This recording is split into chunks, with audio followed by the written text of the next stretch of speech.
Guys, napakadami po ng ating lilinisin. Napakabal ng mga kugon at iba't ibang uri ng mga damo ay talahib pa. Fearless!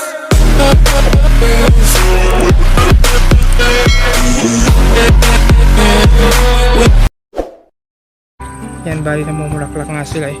So, update ko kayo mamaya yung ating matatapos kung gaano nga pa kalaki.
So yun na yun guys, ito na po yung ating update.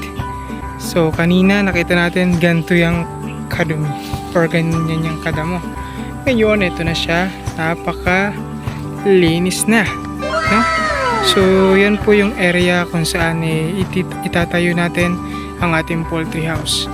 Yan, nawa ay maging ganyan nga kalaki. Para lang sa ganun malaki yung space natin, maraming manok ang pwedeng makatulog at mailaman natin. So subaybayan niyo po ako at suportahan sa aking mga video at I hope na meron kayong natututunan sa aking mga ina-upload na video. So ito po yung paligid ng ating magiging manukan. So yan, mayroong ilang pirasong nyog, ayan, and then may mga saging din po na mangilan-ngilan, ayun, at hanggang dyan, yan. So yun yung ating magiging palibot ng manukan. Next naman po ay maglalagay naman po tayo ng fence dyan sa ating palibot na yan. Ang upang sa ganon, yung ating mga manok ay nandyan lang palibot-libot dito sa palibot ng magiging housing nila. Ayun. So hanggang dyan muna po at keep safe and God bless mga ma'am and sir. Happy farming po. We'll be right back.